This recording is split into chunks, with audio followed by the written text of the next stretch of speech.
Ito. Just to make it Ito? Yes. Kamusta kaya? Relasyon namin dalawa. Well, sinabi naman po ni Speaker na you're okay naman po yung previous interviews. Pero, ano po ma'am, just to make it short and simple lang po. Oo. The very best description and comment kung ano ang relasyon namin ni Speaker Martin Romualdez is galing kay Senator Amy Marcos. Marami ang hindi nakakaintindi kung bakit inaatake mo ang kaalyado ng administrasyon. Nagkinalaman po ba yung issue with Speaker sa binanggit po ninyo that you're intending to run in the next election? Hindi ako makaspekulate kung anong iniisip ni Speaker Martin Romualdez. Hindi ko siya kilala na nang malalim. Hindi malalim yung pagkakaibigan namin para makapag-speculate ako kung ano iniisip. Kasi nga di ba napaka-rich ng diplomatic history ng Mindanao. Sure. They have the most sophisticated diplomatic history in the Philippines. Itong sa Mindanao. Na sabi nila na, bakit yung kami sinasama yun dyan sa gulo sa China? We have a good relationship with them for hundreds and hundreds of years. Parang sabi niya ganyan. Parang, bakit yun, kaya nga diba si Alvarez, sabi niya, nag-release siya ng statement na pag tinuloy-tuloy niya yung gulo niyo dyan sa China, baka kami dito sa Mindanao ay magsarili na lang. Huwag niyo kami idama. May sagot ako dito kay Marco, ma'am. Pakibasa na lang po. Yeah, oo. Actually, kanina pa siya nagtatanong eh. Is Malaysia also making sure that both the land down under and the Central Empire remains hostile? What do you think would be the best way to fix it? Kailangan natin financially masurpass natin. Isa sa mga options, kailangan natin may financially surpass ang Malaysia. Otherwise, there's no negotiation to take back Sabah. Kaya lang be careful when you're taking back Sabah. Dapat walang magkaroon ng bloodshed. Kung magkaroon ng bloodshed, baka may matitrigger na mga Lion family sa area namin. Hindi matulad sa 2012, no? Sa lahat dato. Oo. Kaya lang talagang itong mga Malaysia medyo mayabang na rin sila eh. Parang inaangkin na nila at kinikick out nila until now. I think there was 60 plus taga-Sabahans ngayon na refugees na nauwi sa Pilipinas. Mga stateless na. Because they can.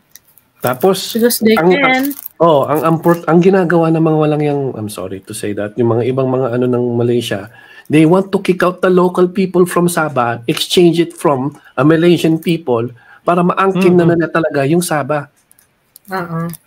At they are in by legally obliged to pay the rent of Sabah. Tapos nahinto noong 2013 na hinto. Ngayon, they are politicizing Sabah just like parang they are politicizing West Mindanao. Yung Pilipinas, they are politicizing West Mindanao. Malaysia is politicizing Sabah every election. And not only Sabah, pati Sarawak. That's why they wanted independence from Malaysia eh. Pagkakalala ko. Yan ako napipikon kasi parang ang ingay-ingay ng Pilipinas sa West Philippine Sea na sovereign rights lang naman. Pero itong Sabah, atin yan. Parang ano ba? Ang nga dyan, yung sa Sabah, mali. Ang dami kasing kamalian dyan sa nangyari sa Sabah.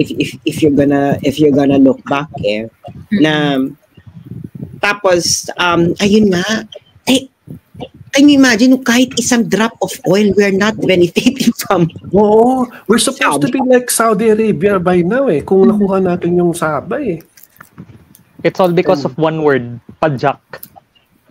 Ano ba talaga yung meaning yan? It's been the subject of debate ever since Ano ba talaga ibig sabihin ng pajak? Is it seed talaga as in surrender or renta as in lease? Yun yung yun yung punot dulo ng lahat that word pajak sa agreement. May mga may mga dokumento at may mga resibo na talaga nagbabayad sila ng renta sa pamilya. Yes, na-present ng Kiram family. Kiram family talaga yun. best friend ni ano na ni Spock, Harry Roque. Yung yung isa sa family na yun. However, they already claim na hindi nila medyo nag-back down kasi yung royal family. Sinabi nila, we don't want to take back Saba. Gusto lang namin na bayaran lang ninyo yung mga unpaid rents ninyo. Ikaw lang yan.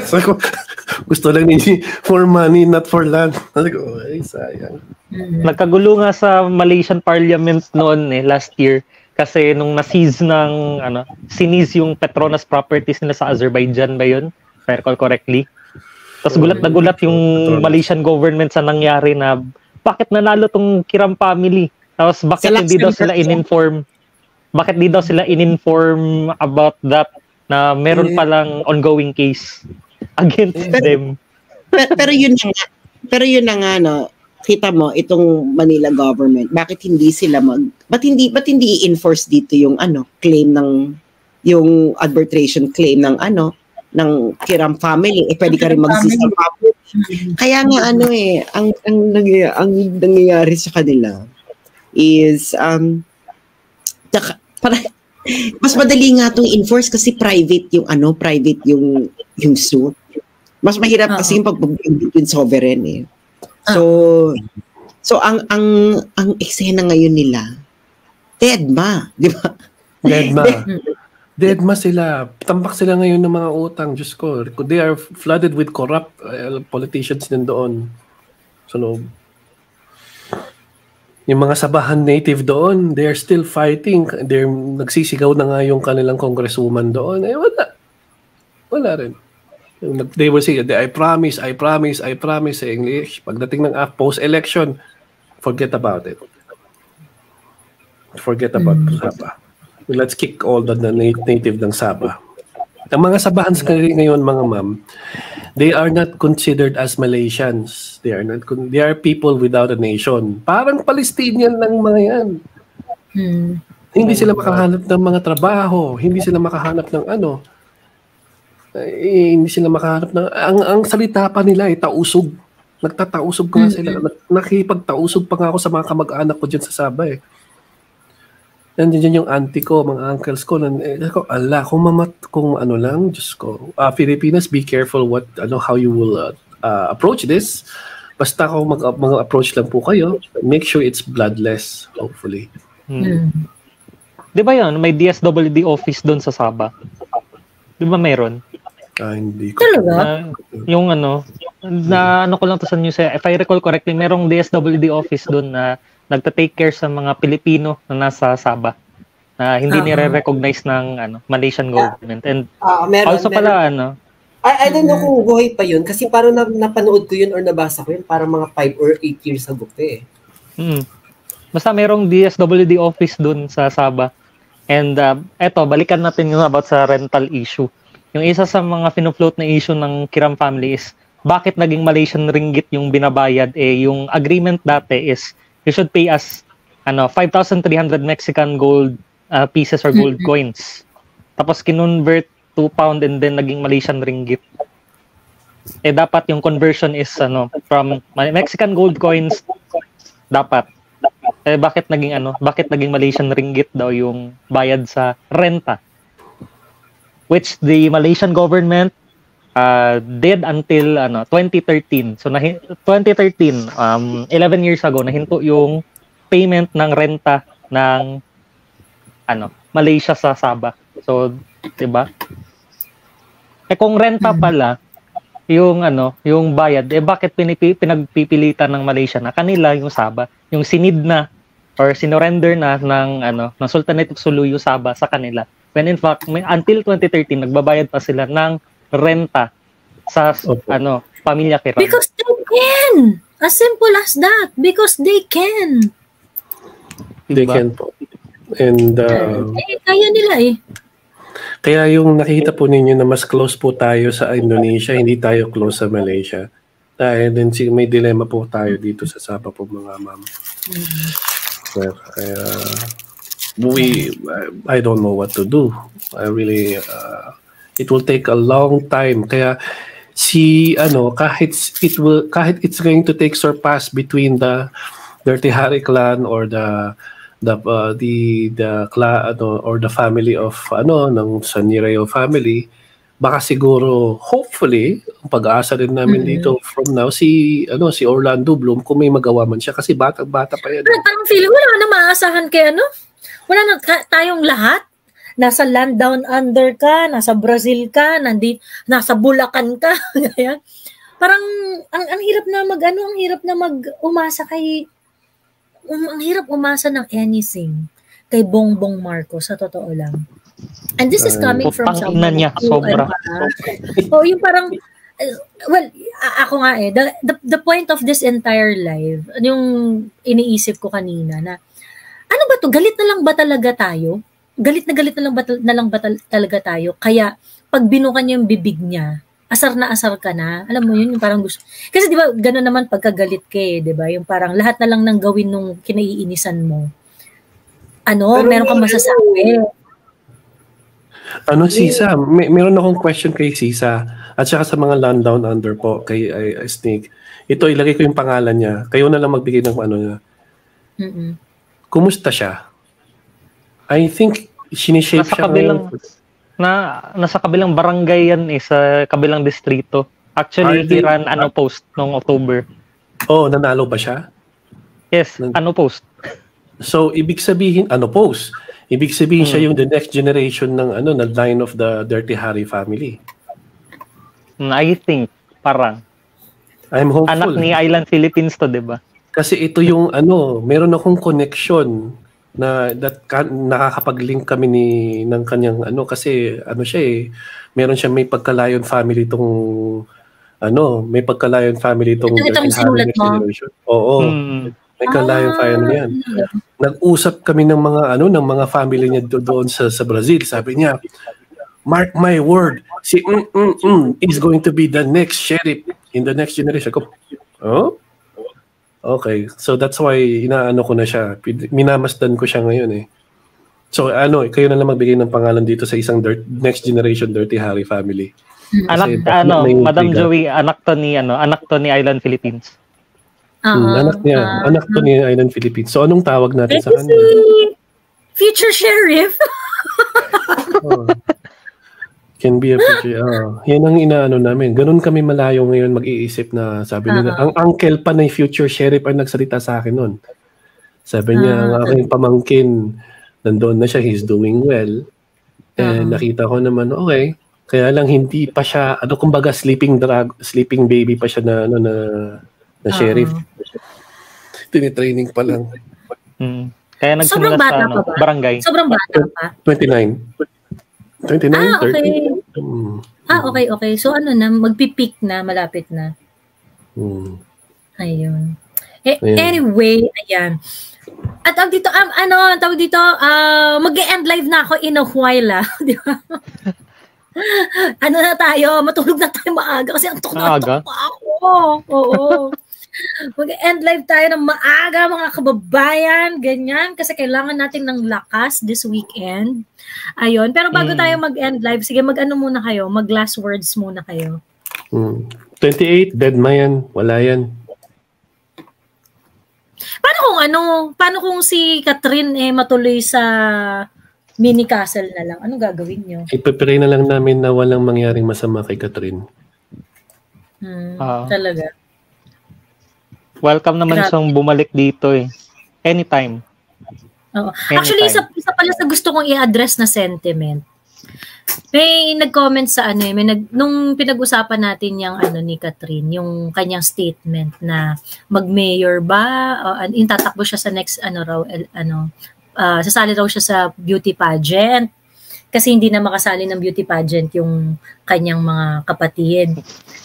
May parang may nag-comment, sabi niya ganoon, ha? So parang feeling betrayed siya kasi nga parang paano kaming hindi taga Davao? Inday, ganon. Parang syempre it's a valid sentiment kasi syempre parang wala, kumbaga parang pagka ganon, it looks like na binigay na talaga ni ni Catherine sa inyo na yan, ganyan kineme, ganyan.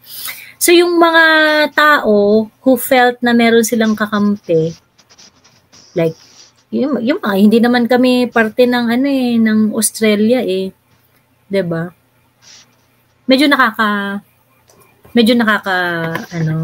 ako naman kasi hindi naman ako fan ng Game of Thrones, I'm sorry. Or Lord of the Rings ako Kaya hayaan mo na mag-Game of Thrones yung mga tao dyan, magpatayan. Naon yung cam ko, my God.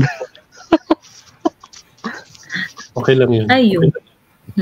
Well, anyway, so parang feeling ko marami talaga mapufrustrate.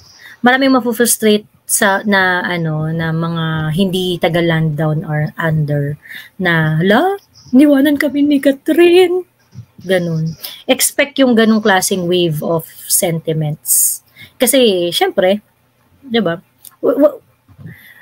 Hopelessness yun for a lot of yung situation. Yung imaginein mo the next 4 years would be pure Hello Kitty, Donald Duck and Galema, 'di ba? So yun.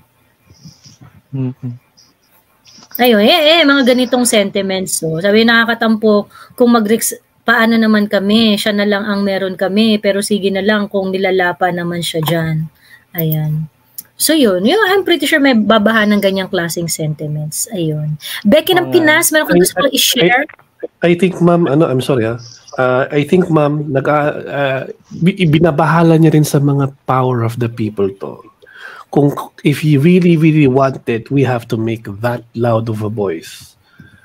Para make ganun lang talaga. We need them. We need to inspire her so that she can inspire us back. Kasi ngayon na talaga siya na lang talagang grabe yung treatment sa kanya ngayon yung ganitong klaseng unfortunately, it's not it's not prudent anymore to keep the basta excited ako sa index seat. Ayan. We cannot underestimate the power of the mind of the Filipino people. They are now well educated enough and well informed enough to smell bullshit. If they call it bullshit, then we can fight for that. It just only takes one crime lang. Yun ang ayaw ni Trixie. One crime na ginawa ng government. Pag once maging visible na yan, makikita mo na magkakaroon ng revolutionary at papasok na ang mga militar to protect the Filipino people. Not, even if it has to, they will protect the Filipino people from the president. Ayun. Maganda tayo. Ayan. Becky ng Pinas, meron kang gusto sabihin? Ang ganda ng ang ganda ng discussion. So, historically talaga, thankful tayo dyan kay Snake ng Brazil. Historically talaga, before pa ng colonialism ng Spaniards, ang land down under po ay pinagtatanggol na ng mga original landowners dyan against mga pirata pa. So talagang ang hugot, mas malalim pa sa mas malalim na balon. Kaya tingnan natin, abangan natin ang mga susunod na kabanata. And yun, Madam Joey, balik tayo dyan sa title mo. Na kung galit lang tayo kay BBM na kaya lahat ng sinasabi niya mainit na agad ang dugo natin. Nag-irita na tayo, diba? Ako, mainit talaga ang dugo ko sa kanya kasi nabudol talaga ako tsaka buong pamilya ko. So, medyo personal in a sense, pero ang atin namang pagko-comment is still I can see na objective pa rin naman tayo. Hindi pa tayo yung medyo one-sided na parang nilulubog na natin siya sa tadhana. Pero kung gustuhin ko man, gustong-gusto ko talaga siyang lubugin sa tadhana. Pero yun nga, since ang vlog mo naman ay objective as much as possible, thank you pa rin. Siguro naman yung galit natin is galit na para sa mga taong hindi makapagsalita. Ayun. Mami Laika, white na ahas. Okay, so eto abangan natin kung saan pupunta si VP Inday Sara this weekend. Kung nandyan ba siya sa Quirino Grandstand o nandito siya sa amin.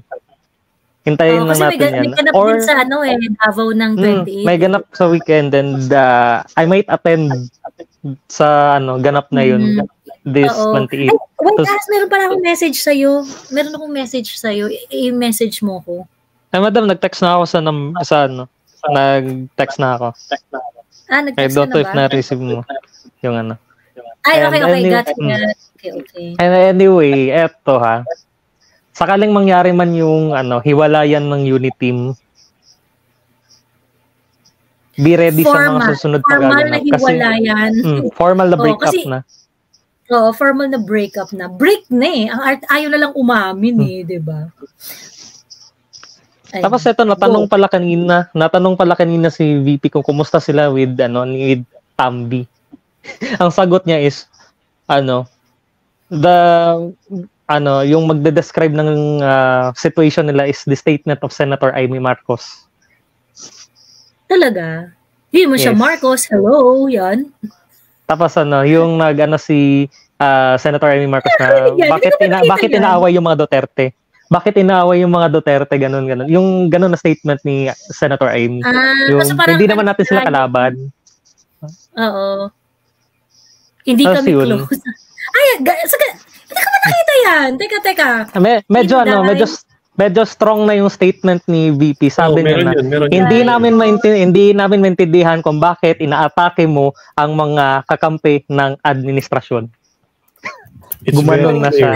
As in your face. Galit na siya. Teka nga, panoorin nga natin. Hindi ko pa napanood to. Ito, 8 hours ago. Wait. Bago tayo matulog. Galit na si VP. Hindi ko pa nakita yan. Nasa TikTok yan, madam. Ito.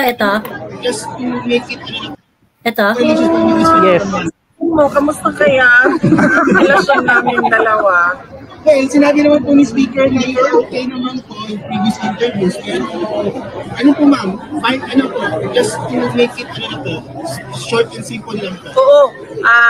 The very best description and comment kung ano ang relasyon namin ni Speaker Martin Romualdez is galing kay Senator Amy Marcos. Marami ang hindi nakakaintindi bakit inaatake mo ang kaalyado ng administrasyon. May kinalaman po ba yung issue with Speaker sa binanggit po ninyo that you're intending to run in the next election?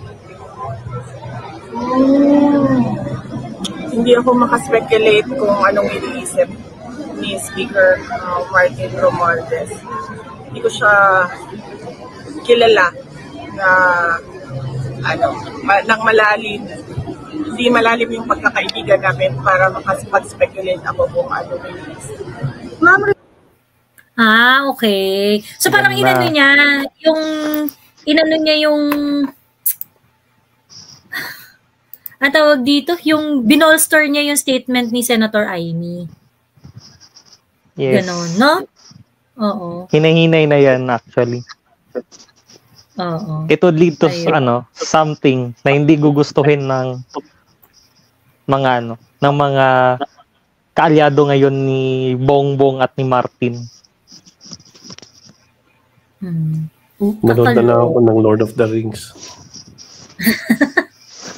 Ayun. Mami Laika, go.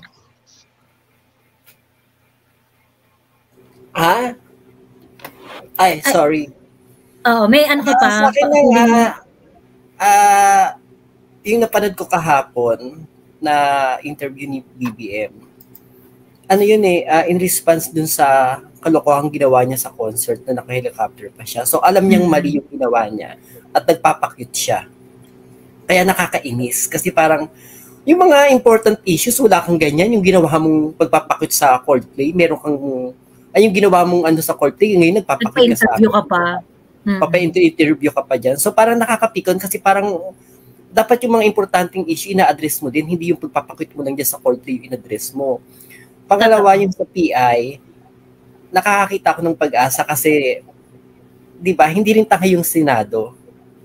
Actually, naaliw ako kahapon yung mga itong tinanong si Joel Villanueva na may trust pa ba kayo sa liderato ng Congress? Tapos tumawa lang siya. And then nasagot niya, Kaya nga kami nag-file ng di ba? Tuto kami doon sa joint So, tingin ko hindi pa rin may mahihirapan pa din tong mga sitatambalostos na i-maniobra yung politika to their advantage. May mga pipiyok pa din at may mga tututol pa din. Kahit pasabihin mong mga ganoon naman yung politika kahit kadikit kang pagtingin mo dihado ka, pipiyok ka, hindi ka So, ayun. Pero ako ayokong i-underestimate si Martin. Kasi grabe yung grabe yung he planned everything so well that yung kumbaga parang he's in it to win it. Ano masasabi mo talaga na tangina ni Martin, he's in it to win it, yung ganun yung kasi eto katulad nitong PI. In-ambush interview siya ng GMA ng mga news reporters na, "Sir, kayo raw po ang nasa likod ng People's Initiative, ganyan. No, we don't respond to speculation." That's not true at all. Nagagaganon to si Martin Romualdez. Nakakapikon ang maniniwala dyan yung mga yung mga those who do not really know what's going on, yung mga he is banking on the fact that the Filipinos are idiot, and unfortunately, tanga-tanga talaga ang majority part ng population. At doon nakikipag-usap si Martin Romualdez. So that is why you really have to refuse to be bobo. Kasi pag ikaw bobo ka, bobolahin ka talaga at bobobohin ka talaga ni Martin Romualdez. Kagaya nung yung sinasabi ko kanina na ambush interview. Sabi niya wala raw siyang kinalaman doon. Okay. Martin Romualdez, it is fully documented in mainstream media that in December of 2023, you are going around telling everyone that the House of Representatives is going to launch your campaign for charter change through People's Initiative. Tapos maglolokohan tayo. Tapos ngayon i-interviewin ka, shamelessly you're going to tell everyone na hindi ikaw may pakanan. Mga kababayan naman, please refuse to be bobo. Pag kayo po, si Martin Romualdez, alam na alam niya na ang general population is bobo. Eh sa totoo lang, lahat ng mga taong nagde-defend dito na hindi People's Initiative talaga, People's Initiative lang talaga, middle finger to you, tangina nyo. Humarap si Martin Romualdez sa awarding ng local government officials noong December 14, asking for the help of the LGU officials para sa pag-set into motion ng People's Initiative for Charter Change. Pagkatapos puputang inahin nyo kami, paulit-ulit nyo sasabihin. You know, ito nakakadiri dito Ito nakakadiri dito. Yung iba mga intellectuals pa. Hindi! Private individuals yung PI nyo. I would like to call on let's just call on inspiring people, the most talented people in the Philippines, to use their talent para ipakita yung kapalpakan ng kabobohan din ng tao is trying to be bobo. Yun lang yun po. I mean, it's frustrating. Okay, let's just have it na lang. Okay, give the trust to the Filipino people who are known, magaling mag-IT, magaling mag-cut ng video, magaling magkumuha ng resources, at ibalik sa kanila yung statement na yun. And then, makaka-catch up din yan ng mga mainstream media. I'm sure. Nakakadiri nandidiri ako dun sa yung parang kinokondem pa nila yung balita na nagkakabilihan ng boto or parang nagkakaabutan para sa signature sa PI. Kasi parang hindi naman daw totoo. Parang, ang kapal ng mukha nyo, ang kapal ng mukha mo, Tambi. Andyan na mismo may mga video na may mga evidences na parang pinapalabas pa nila is parang paninira daw dun sa sa People Initiative na. And then nung tinanong din si BBM dun sa interview niya, paano yan, ganyan-ganyan, yung balitang may nagkakaanuhan, bilya na ano. Ang sagot niya, bahala na yung Comelec kasi madidistinguish naman nila kung yung mga pumirma na yan is talagang totoong ganyan, totoong pirma yan or nabili lang yan. Parang, BBM, yan talaga yung mo, mahala na Comelec. Kakaloka. Tapos sabi ba ni Joey Salceda, naabot na daw yung 12%? ng mga pirma na needed. Yun nga kasi yun nga, kaya nga that really explains the na ito binabraso talaga to ng House of Representatives. May plano na nga sila diyan, may schedule na nga sila diyan, 'di ba sabi ni Senator Aimee. Meron silang meron silang mga dates na na kung kailan kailan yung may mga goals sila per period ganon. Ang nakakadiri lang kasi, yun nga parang yung itong mga katulad nila Tambi, ito yung mga uri ng politician who will keep you stupid so that they stay in power. And sa totoo lang, what we can do right now is to refuse to be stupid, to really observe and to really to try understanding what's going on, 'di ba? We need to try to understand kung ano yung mga nangyayari para hindi tayo binobobo nitong mga walang yang to, 'di ba? This is the same practice. This is the same practice and mechanism of the Pinklawans and the Lenny. So they just want us to keep bobo. They just want us to stay Pilipinas, magising na po kayo. You have to be smart and vigilant. I'm sure that you guys are smarter than us. Get out there and do something about it, and not just share the information. Internet is actually a mouth. Call them out. Let's call them out. 'Di ba? Doon ako actually yan talaga yung trigger points ko, yung kapag obviously nang bobobo talaga ng audience, obviously nang bobobo talaga ng mga Pilipino. Sa isang banda naiintindihan ko yun, ginagawa nila yun kasi yun naman talaga ang kausap nila, yung bobong part ng population, kasi mas marami yun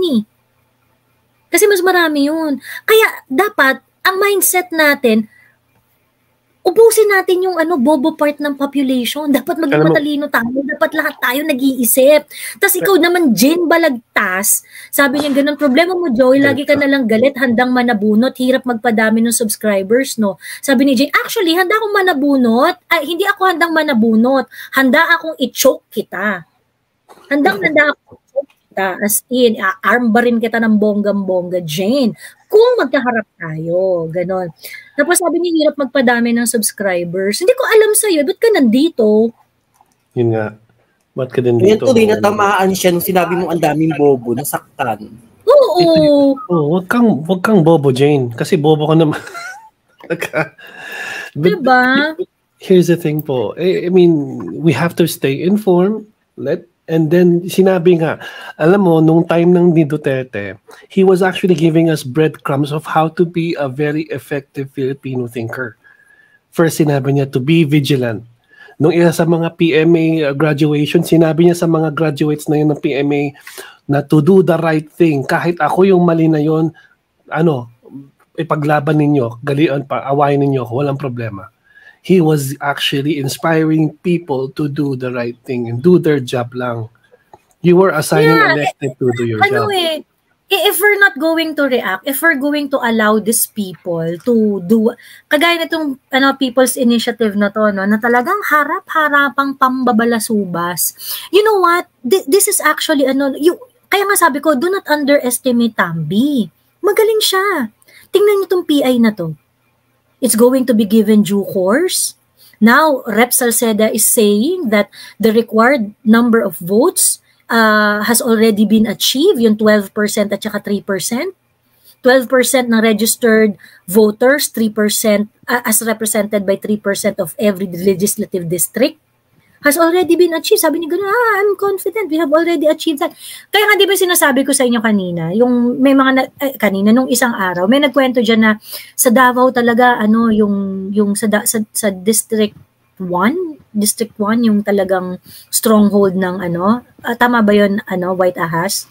Yes, stronghold ng Yung mga Nogales. baluarte District 1. na walang kineme, ganyan. Wala talagang susuporta dyan sa PI kineme. Actually, sa totoo lang, wag rin kayong pakampante. Why? Because you only need 3% of registered voters sa District 1 na pumirma para dyan sa PI na yan. Ilan ang registered madami yung voter sa pumirma. Davao? Ilan ang registered voter dyan sa District 1? Okay? Kung magpalabas sila ng, Davao, while it is a staunch Duterte territory, it is not 100%. They only need to find the rotten 3%. And they will prevail. At kaya punuan yun ng supporters ni Oliver Rodrigo. Correct.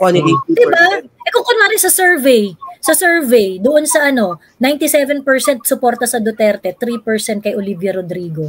Diba? Kay whoever yung kalaban ni So, yun lang yung kailangan mo, 3%. Hindi, ibig sabihin, so, ibig ko sabihin, kumbaga parang, let us not underestimate Tambi. Matalino siya. Hindi siya sinabi na ng Pangulo na stop na yan through Senator Zubiri. Ano na niya? Tuloy-tuloy pa rin siya. Now, COMELEC chair George Garcia said that, ito kasi yung magiging ganito yung mangyayari, ganyan. And, if sa totoo lang yung parang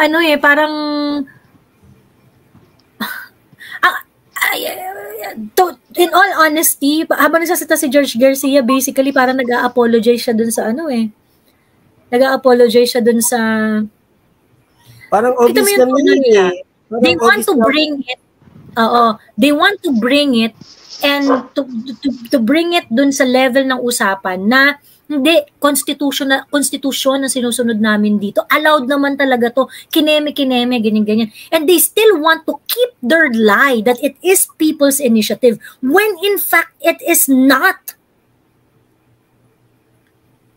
Diba? Parang luto na sa COMELEC. Parang tingin ko, parang kahit magreklamo pa Kaya nga naging 14 billion budget eh. Magtutuloy-tuloy pa rin yung COMELEC. Tapos yung binitawan pa ni BBM na tungkol dun sa mga anomalya dyan sa PI, and then sabi niya bahala na yung COMELEC. So alam mo parang matatay mo na talagang luto na sa mga bobo po dyan. Ng malaking kilos. Anbawa yung Senado hindi papayag tapos magtawag ng tulong sa mga taong bayan. Yung mga ganon o kaya sa military. Para sa mga bobo po dyan at gusto nilang ayaw nilang maging bobo, i-google na lang ninyong ibig sabihin ng definition ng bribery. Bribery po yung ginagawa. Suhol. Agree ako dito kay Ray, sabi nga, Tambi really knows how to play his game on the political, in the political scene. Sa liit ng boto niya, pero ganun siya ka-tactical. Correct. Ganun lang ba karami boto niya ni Martin Romualdez, pero he had achieved so much, 'di ba, as a politician. Pero 'di ba, parang ibig sabihin, talaga siya, may galing talaga siya. Ang talagang hindi lang niya makuha talaga, respeto at pagmamahal ng sambayan ng Pilipino kasi wala nga siya na-deliver. 'Di ba? Wala siyang exhibit A. However, yung talino nga niya at yung niya is really centered on yung achieving kung ano man yung interest niya dito sa mga bagay na to. Yun yung nakaka-frustrate. Kaya nga sabi ko, sa totoo lang, wala naman akong reklamo kay Tambi kung magaling siya sa public service. Kahit pa sabihin na nakakairita siya. Kahit pa sabihin na parang ayoko naman talaga siya or or whatever. Pero kung meron siyang, kung ginagalingan niya at meron siyang something to show to everyone, see, I can do this. See, these are the things that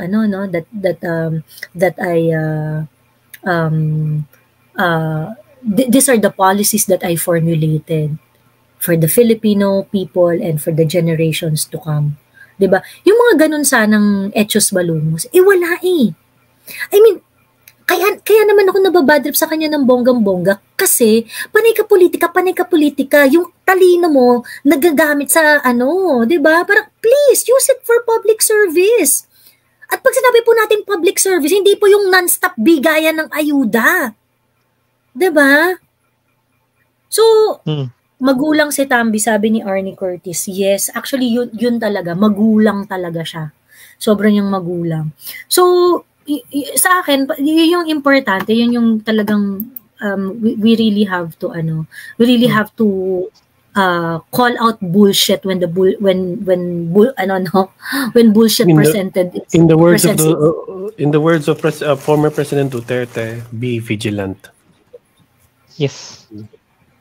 And madam, sa district pala namin, we have 355,000 voters and ilang pirma lang yung needed? 10,650. Ang daling kunin nun.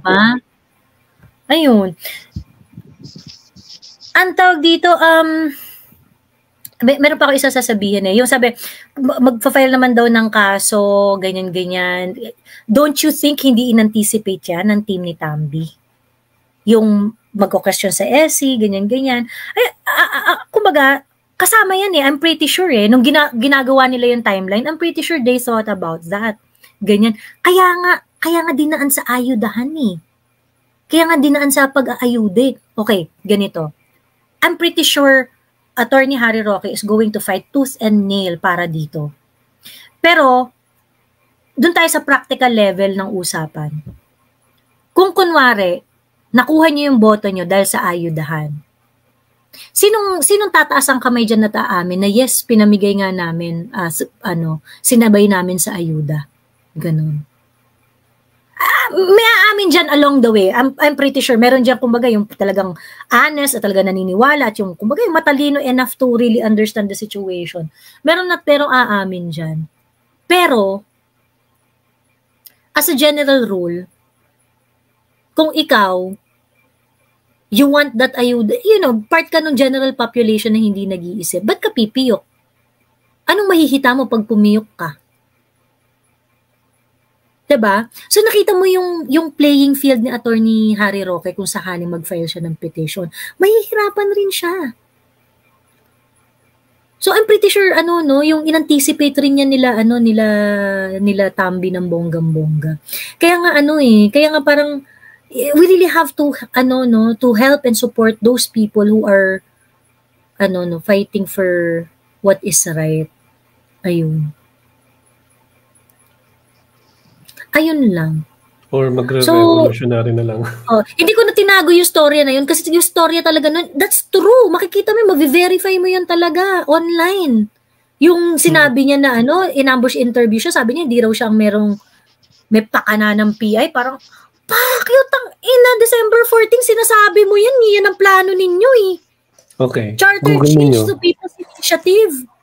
December 14. Sana tulungan nyo kami. Sabi niya, sana tulungan nyo kami at kasi importante ang role ninyo para dito sa People's Initiative na to. SGLG Awards ba yan, madam? Yung nangyari nung December? Nangyari nung December 14. Baka SGLG awarding yan. Awarding ceremony siya ng mga LGU officials. Oo nga, SGLG nga, Seal of Local Good Governance ng DILG. Sa Manila Hotel. Hindi yun?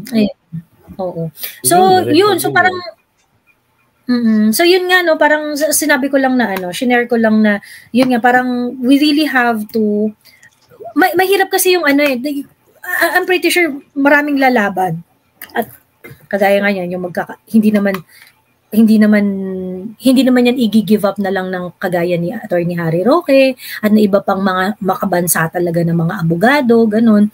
They can definitely establish a case about it. But you also have to understand na hindi tanga to sila Tambi, 'di ba? While merong mga nagpapatunay, I'm pretty sure meron na rin silang game plan dyan to cover their their assets, 'di ba? We cannot discount their wits, but from the things that what it seems naman, it's very from the looks of my may mga sa mga mata ko at sa mga mata ng mga Lion family, alam nila yan, they can smell bullshit. It's an old trick of the book.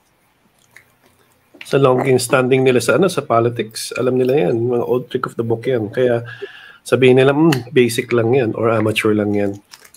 Kaya nga ang ginagawa nila ngayon parang lagi, they make it always seem that they are by the books. Diba? Tingnan mo yung tono ng pananalita. Anong sinabi ni Marcoleta, ma'am? Ma'am, naalala niyo yung sinabi ni Marcoleta na lahat ng mga moral things can be a law. Kaya lang hindi lahat ng law are moral. The thing is, in politics, the line is blurred.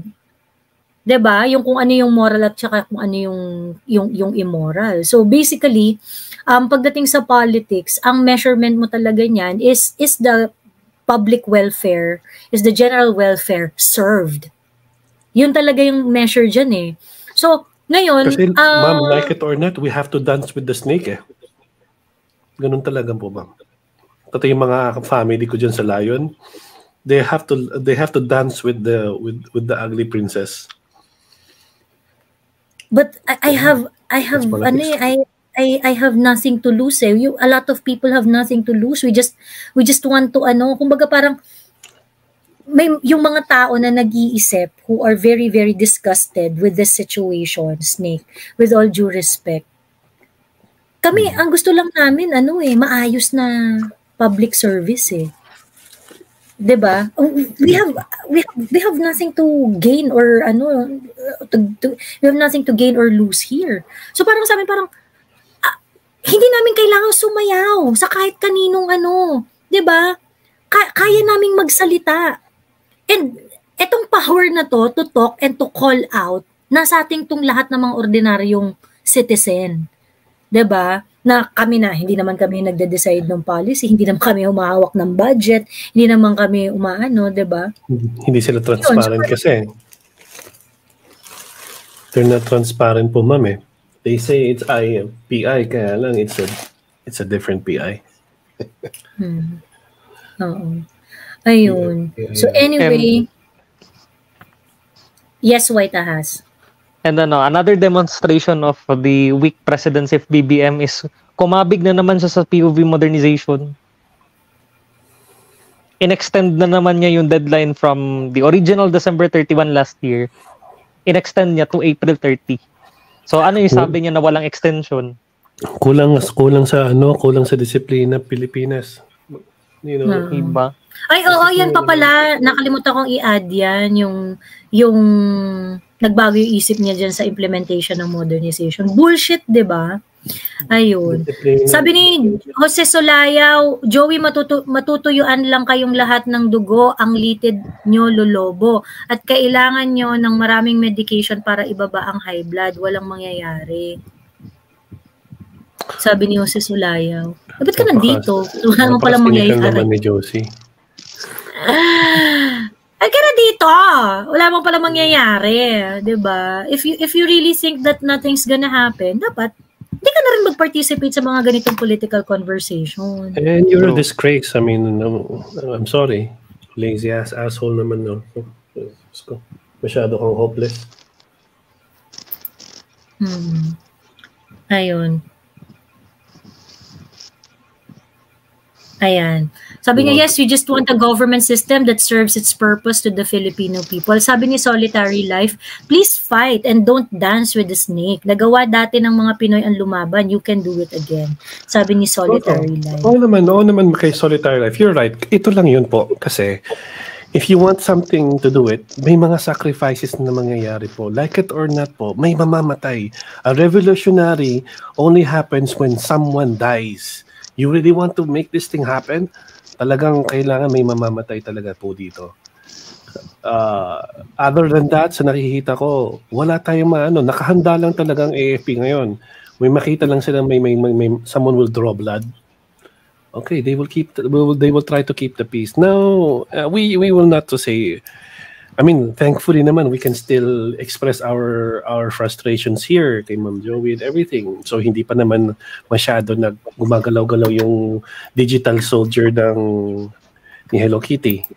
But yun na nga. Gumagalaw na sila. Grabe nga yung galaw nila eh. Kasi ano na nga nila ngayon eh. Ang tawag dito, binabanatan nila ngayon si si Pulong, si Inday, Diyos ko po, i-share ko yung screenshot ko ng sa isa kong post. Diyos ko po, nakailang scroll ako, panay pang babash kay Inday Sara. Oh, nakita ko yun. I mean, tapos, parang, ano pa naman itong mga to? Tapos, Senator Amy Marcos is also being, talagang grabe rin yung pambaba sa kanya ngayon ng mga ensaymada vloggers. Eto na yung namimili ng kamag-anak, yung mga gano'n. Tapos talagang they are talking, they talk about her in a very, very derogatory way. Ito pa yung mga so-called loyalista. Kakaloka. I mean, ito lang yun po. You have no idea when it comes to family matters. Who are you? Sino ka ba naman may karapatan para magsabi na you know better naman about family? At saka, like it or not po mga kaibigan, meron talagang dapat, isa din sa mga kasama natin na has to dance with the snake para lang pumasok. They have to, it's not a black and white matter po eh. Sa lahat ng mga government yan, regardless of what country. It is just so fun, laughable lang para sa akin as nakikita ko siya from the outside. And whenever I go home, nakikita ko what is wrong with the society of the Philippines. When I went back there, once upon a time, masyado kayong nabubulag-bulagan sa ABS-CBN. They just want you to program to think of that particular trend lang. Mga spaghetti lang kayo or ano-ano, mga Aquino and mga Boy Abunda, yung mga showbiz lang ng mga pelikula na gusto lang ninyo maging topic when actually it's a redirection. There's something going on behind the country. Now, but we are now in the age of the information that we can access it that fast to a point that we can smell foul. Now, what you gonna do about it? Yun lang yun. I have my own reasons that I have to be limited. And kaya lang kalami ni Joey, but I believe that as a private citizen ninyo, you go out there. Sinabi na nga ng previous President Duterte, be vigilant. If there's something wrong, sampalin mo yung tao. Just gumawa ka na yung skandalo or anything like that. It's not creating chaos. It is creating foul na this is not right. I know may mga sense of may mga tao talagang sinasabi nakakapagod na, hopeless na, they just wanna go for a different country lang para mag-migrate na lang doon na lang mabuhay. But for a person like me, I still believe in the Philippines as a nation by itself, and I still believe, I'm optimistic of the goodness of the outcome. It's just a long it's a long work, it's a long road, a long fight the good fight. Kaya ika nga, if you're going to fight for yourself, sige, walang problema, mag-umpisa ka lang ng fight for yourself. But ultimately, you will have to fight larger than yourself. Larger than life ang usapan dito. Yun lang po. Seryoso, akyat ka? Umalis-alis pa kasi. Okay. May sasabihin Sisa. Sasabihin niya ata si Sas. Matutulog na po tayo, Mrs. Oo nga, patulog na tayo eh. Kailan patulog, no? Umakyat ka within 5 minutes, hindi pa ako mag-end live. Pero pagka umakyat ka after nang wala, pag hindi ka umakyat after 5 minutes, mag-end live na ako. Ayan. Yung mga nagsaspam sa comment section, huwag kayong mag-spam, guys, para nababasa ko lahat ng comment. Kasi, ang hirap maghabol sa comment eh. Tapos pag nagsaspam kayo, mas lalong mahirap. Ayan, notice lang sa lahat na nagsaspam sa comment section kasi sa TikTok talaga, unforgiving ako sa spammers. Talagang inaano ko talaga sila. Block talaga. Binablock ko talaga sila. Oo. Ayun. At pala, yung mga nagtatanong about military junta, alam mo, yung men in uniform, they're just waiting for the right time to do it. Yun lang. It's maybe not now, pero lahat, yung sabihin na lang natin, lahat may right timing. Sa tamang panahon, sabi pa ni Lola ni Dora. Ganun. Hintay-hintay lang kayo, guys. May tamang timing ang lahat. Well, ako tingin ko yung dapat whatever you can do, you do it now. Pero hindi ko naman sinasabi na pagdating yung mga in the position to make decisions. Kung ano yung magagawa nila, kailangan nilang gawin kasi yon ng maraming konsiderasyon din. So hindi rin tayong mga normal na citizen, 'di ba? Let's work with what we can do, 'di ba? Mag-focus tayo doon, mag-observe. We need to educate the people. Maging matali. Wait lang Snake. Maging let us do what we can do. Ngayon, yung mga in the position to make decisions to change the policies, ganyan, yung mga ganun. May mga considerations kasi yan na above and beyond sa naiintindihan natin eh. So, we can always try to understand what's going on. But kailangan rin nating na marami rin talaga tayong hindi alam. Ayun. Kailangan rin nating tanggapin na marami rin tayo talagang hindi alam. Ayun. Hi, Sas! Nilaglag niyo ako. Hindi, I demand historical justice. Charot. Ano ba? Ano yung topic na? Ayun na nga, yung tawag dito, yung mga... Yung PI? Kasi, for me it looks like it's already a done deal sa COMELEC. Hindi. Nakakaloka yung sinabi ni Salceda, na-reach namin ang 3% ng bawat isa. 12% at 3%, yes. So, the PI has reached the, kumbaga parang, it reached the mandate required. Pero alam mo, hindi pa tapos. Kasi pwede pa i-challenge sa Supreme Court. It is going to be challenged. Oo, for sure.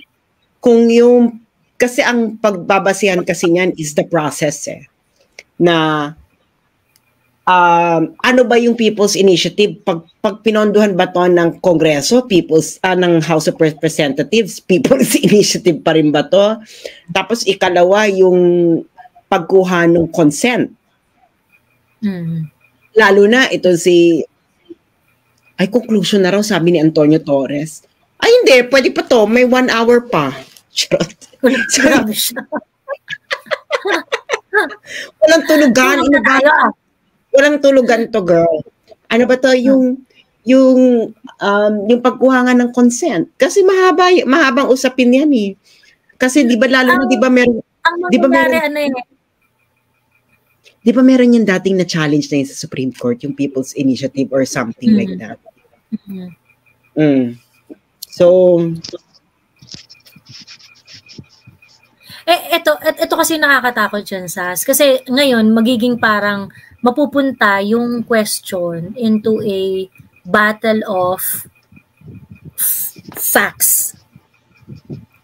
Paano nyo na-obtain yung consent?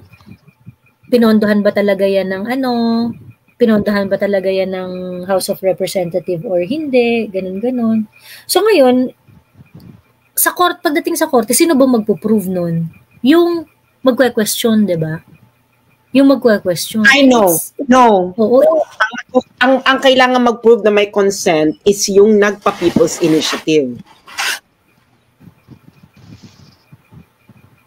Kasi ano mo yan duty mo yan Hindi.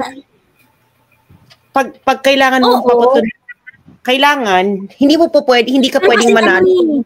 Hindi, ewan ko lang pero kasi pag pumirma ka, it is assumed that you understand and you give consent. Actually, so kailangan it's the duty of the other party to prove that it is not the case. Well, I'm pretty sure madaling mas... Pag ikaw, kasi pagka kunwari, may pinapirma ka sa akin, pumirma ako. Yung pala, hindi naman pala ako marunong magbasa, hindi ako marunong magsulat or whatsoever, ganyan. Pero hindi mo alam yun. Pero hindi yun alam, kunwari, hindi yun alam ni White Ahas at saka ni Snake from Brazil. Sila ngayon yung magsasabi na, how can you have consent hindi ka marunong magbasa at hindi ka naman marunong without that, it is presumed that I am in pero yan, that's my in full capacity to Pero iba na yan eh. Ang ano kasi na ngayon is informed consent. So, meron kang duty to inform. So, bago ka makakuha ng consent. So, nandun yung laban, oo. Nandun yung laban. So, hindi ka po pwedeng, hindi po pwedeng manalo yung kabila na, hindi nyo naman na-prove na hindi na parang, you cannot win this case just by letting the other side. Yung sufficiently explained ba yung agenda? Oo, kasi consent yan eh. Kasi nga, hindi ka naman, parang ano yan girl, parang, halimbawa rape. You cannot just say na, kailangan patunayan mo na hindi ka nag-consent. Ikaw magpapatunay, nakakuha ka ng consent. Kasi yan eh, it's a question of asymmetry of power. Those who have more power needs to prove that they were able to exercise that power. Well, hindi siya pwedeng i-presume lang, pero kasi pero yung rape kasi, exception yun to the general presumption of consent. Kasi consent. Ito rin. Ano siya? Lalo na to. Kasi ang usapin dito, constitution eh. This is the fundamental law of the land. Can you imagine? How can you presume consent in changing the constitution, which is the fundamental law of all laws of the land? So it's mas grabe yung duty sa'yo na nakakuha ka nga ng consent to change it. In relation dun sa kumbaga, hindi mo nakuha yung consent kasi hindi mo naman talaga inexplain ng maayos. Yeah, halimbawa ito, ang nakalagay dun sa aamyendahan mo yung article nung, ano bang article yon, yung lalagyan mo ng initiated by the Senate or the Senate Speaker or the House Speaker. Amendment 14 yata, yung amendment ng modes in amending and revising the Constitution. Kasi girl, rin yan may threshold. Ang malaki usapin dito, ano ba yung threshold? Pag may dalawang tao ba na pag dalawang tao ba ang hindi kayo nakapagpaliwanag na maayos, does the entire petition fall? Or kailangan meron ding required na at least, alam mo yon, kasi pwedeng, kasi pag sinabing, you have to presume na lahat itong 12% na to nagkaroon kami ng informed consent.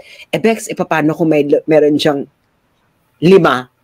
Or sabihin natin 50% ng 12% walang does the petition fall flat on its face? Matinding usapin yan kasi nga wala kasing agree. Oo. Pero ang tawag dito, yung sinasabi ko kasi, ang scary niya kasi kasi it looks like it's a done deal dun sa level nila. Sa level nila ng mga kongresista, sa level ni Comelec. It looks like it is a done deal. May statement nga dito si George Garcia na yung sinabi ko kanina na kasi ganito naman po talaga. Hindi naman po natin talaga i-presume na ang isang tao ay pumipirma ng mga bagay na hindi niya nalalaman. So nakita mo yung kumbaga yung parang how they're going to view things. Yeah.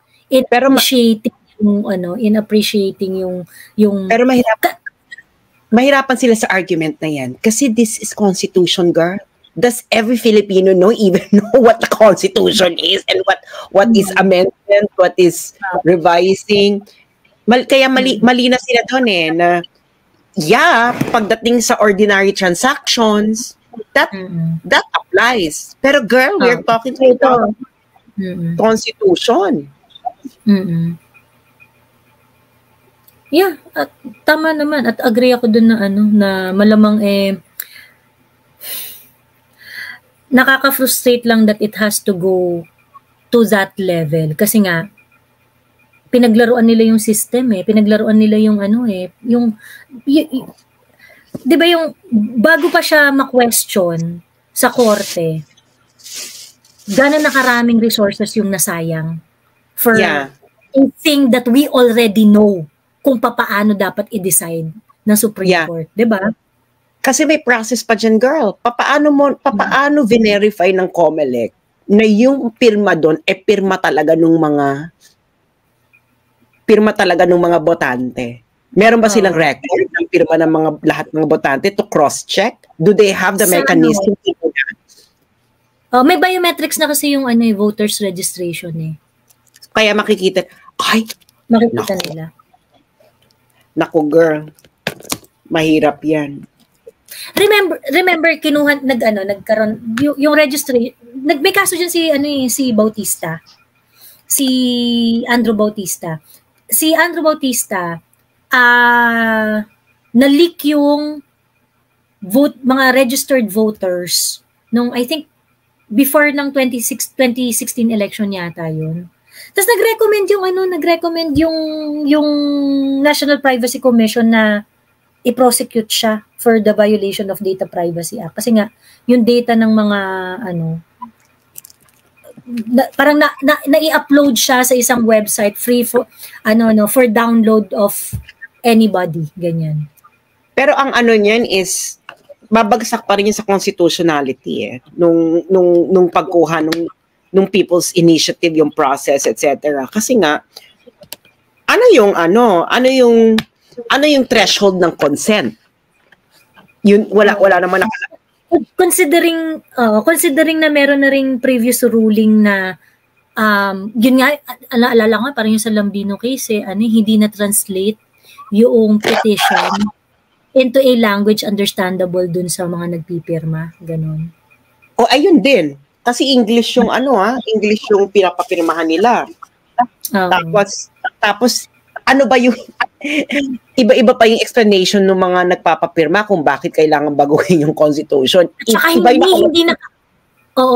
walang access yung mga nagpipirma dun sa petition actually. Kasi yung pirma, attachment siya dapat dun sa petition na ifa-file ng attorney na nakalagay doon. So ngayon, para malaman ng pipirma kung anong pipirmahan niya, dapat yung petition naka-attach. Meron bang umikot na petition? Di nga natin alam kung ano yung laman ng petition. Diba? Wala, diba ang umiikot, yung pipirmahan lang, yun lang yung nakikitang wala namang umikot na, diba yung nakalagay doon, this is to authorize Attorney Kenembular to file the petition in behalf of the Keme-Keme, ganun. Asa yung petition? Kinuha na yung signature, hindi naman pinresent yung petition sa tao.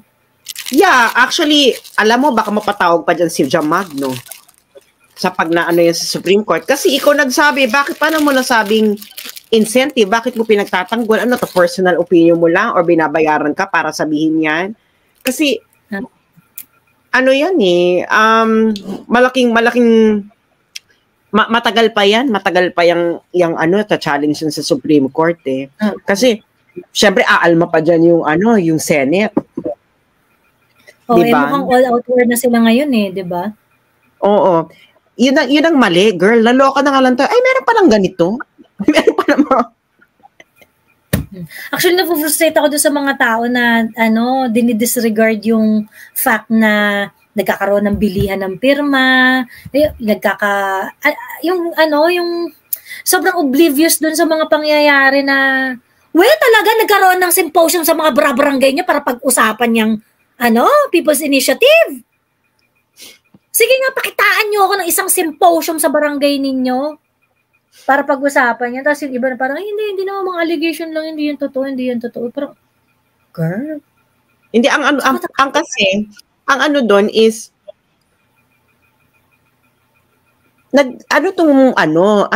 naiintindihan ba nung mga taong pumirma kung ano yung consequence ng gagawin nila? Kasi kasama yun sa pagkuha ng consent eh. So, hindi naman po pwede na hindi mo binasa yung fine print, hindi ka nagtanong kung ano yung consequence, kaya backlash.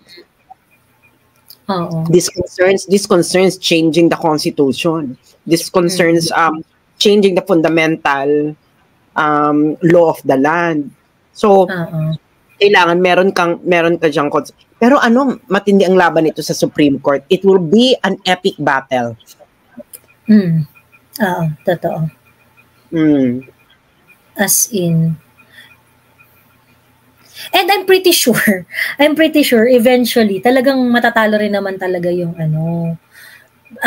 Pero yung resources, tingin ko no? kasi yung resources kasi nasa kanila, tsaka tingin ko na-anticipate rin yan ng nila Tambi na iko-question sa Supreme Court, ganyan. Kung siguro kung legal lang talaga yung usapan, yes. Talagang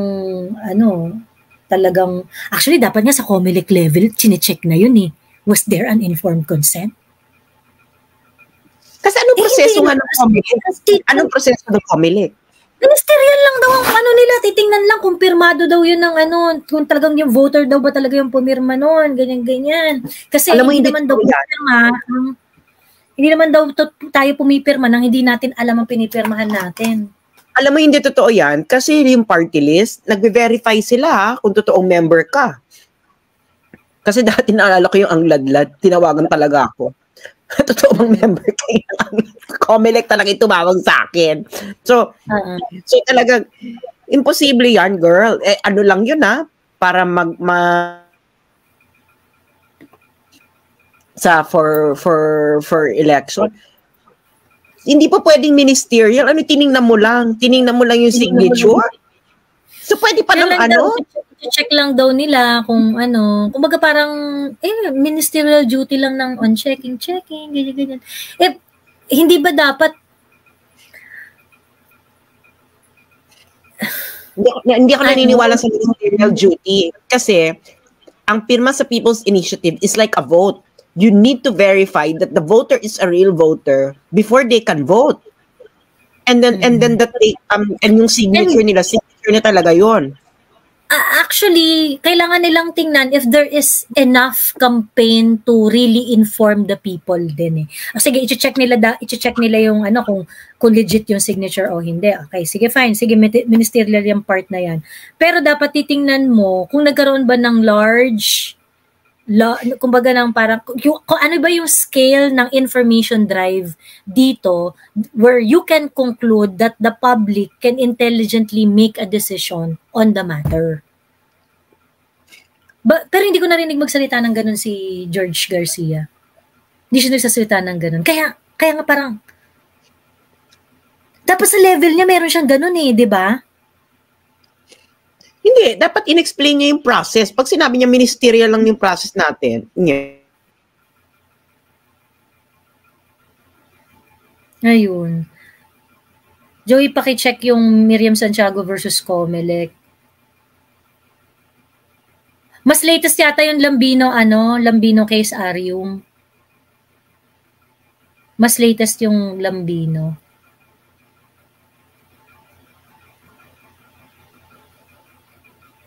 It can be argued na wala ka na naman SAS.